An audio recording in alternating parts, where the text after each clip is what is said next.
अस्सलाम वालेकुम। आज जो हमने टॉपिक डिस्कस करना है वो हमारे पास है find the arithmetic mean by short method. अब फर्स्ट ऑफ ऑल हमने देखा था अरिथमेटिक मीन को फाइंड करना डायरेक्ट मेथड से, और उसमें हमने देखे थे ग्रुप में हमारे पास अनग्रुप डेटा जब होता है उसमें ये फार्मूला होता है, और जब ग्रुप डेटा आता है तो उसमें फ्रीक्वेंसी को मल्टीप्लाई कर देते हैं। आज जो हमने अरिथमेटिक मीन है वो फाइंड करना है शॉर्ट मेथड से, और उसके बाद फिर हमारे पास एक और मेथड होता है अरिथमेटिक मीन को फाइंड करने का, वो होता है कोडिंग मेथड। तो एक मेथड हमने पढ़ लिया था, आज हमने सेकंड मेथड स्टार्ट करना है, वो है शॉर्ट मेथड। शॉर्ट मेथड में जब हम अनग्रुप डाटा की हमने फाइंड करना होता है अरिथमेटिक मीन, तो उसके लिए हम ये फार्मूला अप्लाई करते हैं, और जब हमने ग्रुप डाटा के लिए अरिथमेटिक मीन फाइंड करना होता है तो उसके लिए हम ये फार्मूला अप्लाई करते हैं। इसमें ये फार्मूला क्या है और इसको हम अभी एग्जाम्पल से डिटेल से अभी डिस्कस करते हैं।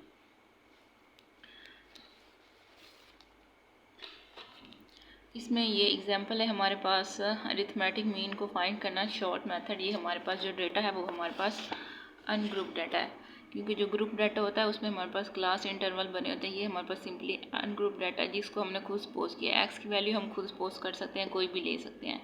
हमने कहा है कि जो हमारे पास शॉर्ट मेथड के ज़रिए जो हमारे पास अनग्रुप डाटा होता है उसके लिए हमारे पास जो फार्मूला होता है वो ये होता है। इधर बुक से भी आपको दिखा देती हूँ। उसके लिए फार्मूला जो है वो हमारे पास ये है, एक्स बार इक्वल है A plus summation D over N.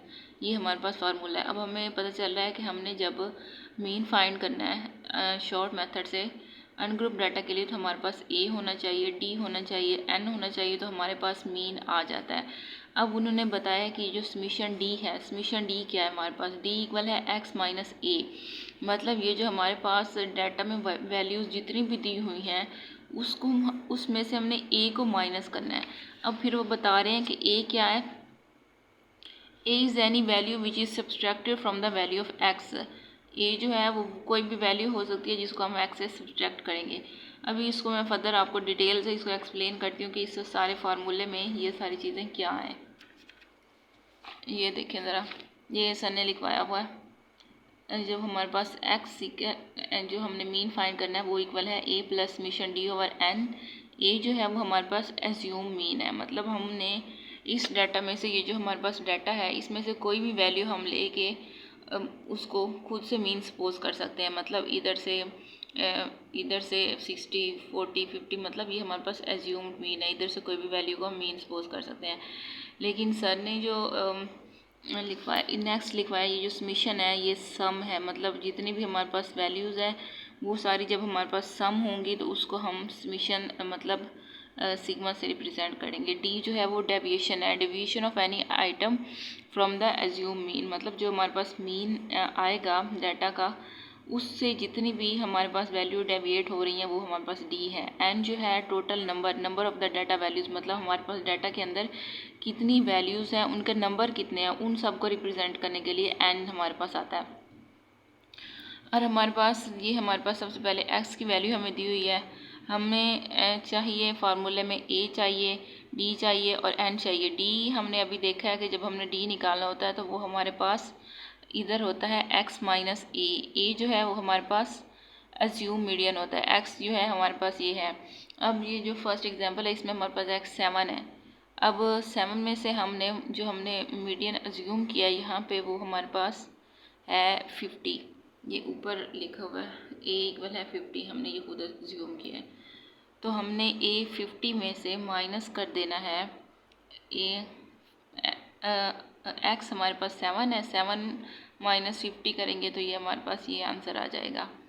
और इसी तरह 42 है। अब हम क्या करेंगे, 42 माइनस 50 करेंगे, और इधर हम 50 माइनस 48 करेंगे, 50 माइनस 54 करेंगे, और इधर हम 50 माइनस 53 करेंगे, इधर हम 50 माइनस 60 करेंगे। तो ये हमारे पास डी की वैल्यूज़ आती जाएंगी। हमें क्या चाहिए, डी की समीशन चाहिए, तो हम डी को सम कर लेंगे।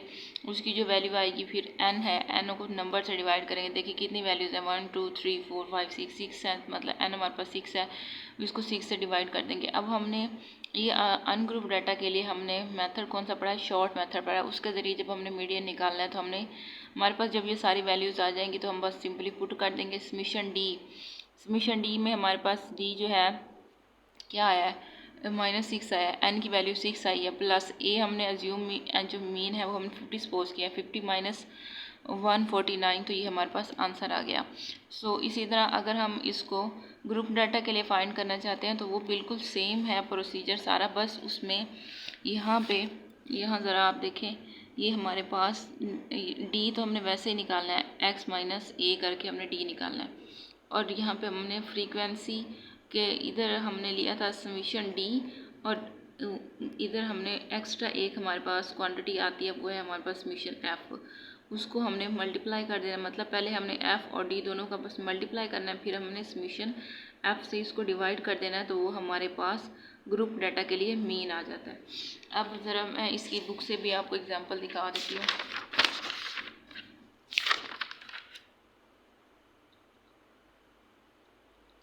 ये शॉर्ट मेथड, अब ऊपर जो सिंपली दिया हुआ है ना ये वाला, ये हमारे पास अनग्रुप डाटा है। अब नीचे जो एग्जांपल है ये हमारे पास ग्रुप डाटा के, इसमें इन्होंने क्लास इंटरवल बनाया, देखिए 0 to 4, 4 to 8, 8 to 12, और फिर साथ हमें फ्रीक्वेंसी भी दी हुई है, एक्स भी दिया हुआ है। हमने पहले क्या करना है, डी निकाल लेना है। डी हमने कैसे निकालना है, एक्स माइनस ए करके, ये जो एक्स है इसमें से जो हमने एज्यूम मीडियन किया उसको माइनस करके डी निकाल देना है। फिर जो हमारे पास मीडियन आएगा उसको ये जो हमारे पास फ्रीक्वेंसी है 10 उसके साथ मल्टीप्लाई कर देना है, इसकी फ्रीक्वेंसी जो है 24 उसके साथ मल्टीप्लाई करके एफ डी निकाल लेना है।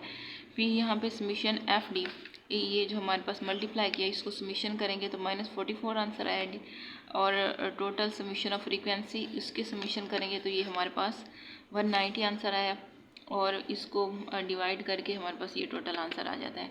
समटाइम ये होता है कि हमारे पास ये जो फ्रीक्वेंसी होती है ये हमारे पास गिवन होती है, और इस तरह होता है कि हमारे पास डाटा में ये जो हमारे पास ऊपर हमने पढ़ा है शॉर्ट मेथड, इसमें हमारे पास ये जो x की वैल्यू है ये नहीं दी होती, तो हम क्या करते हैं x की वैल्यू को निकालने के लिए फार्मूला, इसी फार्मूले को थोड़ा सा चेंज करते हैं। यहाँ पे ये जो a है इसको उधर जाके d में प्लस कर देंगे तो हमारे पास x की वैल्यूज़ आती जाएंगी। इस तरह हम x की वैल्यू खुद निकाल के सॉल्व कर लेते हैं। तो ये जो हमने आज पढ़ा है कि मीन किस तरह फाइंड करते हैं, ये जब क्वेश्चन आएगा पेपर में तो वो आपको बाकायदा बताएंगे कि आपने मीन किस मेथड से फाइंड करना है। उन्होंने अगर पूछा होगा कि शॉर्ट मेथड से फाइंड करें मीन को, और आपने शॉर्ट मेथड की बजाय डायरेक्ट मेथड अप्लाई किया तो वो आपका नंबर नहीं मिलेंगे। तो this is all about today's lecture, hope आपको समझ आ गई होगी, and if you have any question feel free to ask it.